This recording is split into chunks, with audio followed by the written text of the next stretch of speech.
Hello guys, Nards TV here and welcome back to my channel. At kung bago pa lang kayo sa channel ko, mag-subscribe na kayo para updated ka sa mga susunod ko pang mga video. So guys, sa tutorial na ito, ituturo ko po sa inyo kung paano humarap sa camera yung hindi kayo mahihiya. Yung parang mawawalan kayo ng hiya.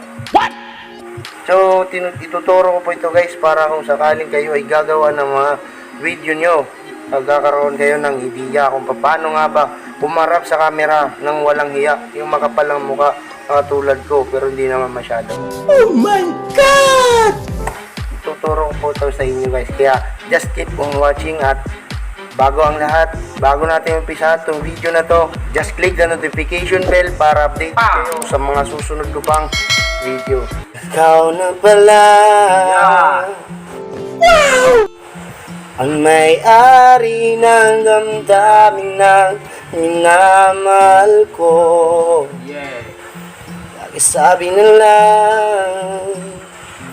huwag nang mag-alala, okay lang ako.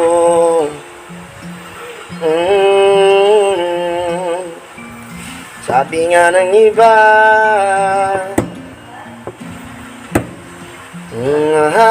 siya ay hahayaan mo. What? Hahayaan mo na mamahalang.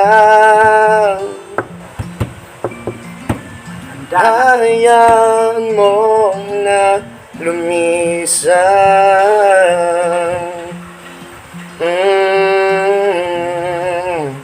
Masakit tanggapin na wala ka na, pero anong taman kay diri na bulig.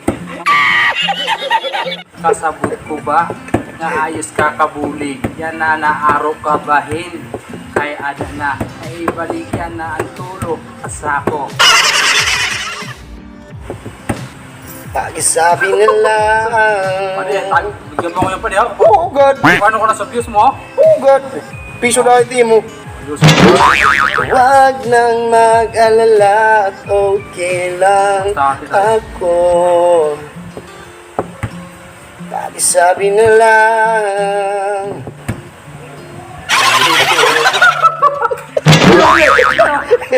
Ay, lumumumo ka, kami biskan, magduya man ka. Yan pala yung banat.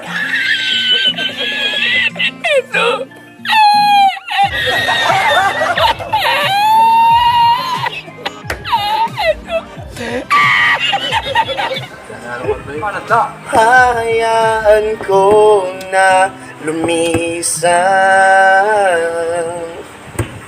Sabi nga ng iba, talagang mahal siya, ay hayaan mo.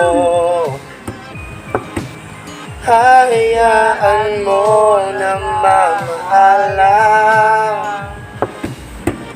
Hayaan mo na lumisan.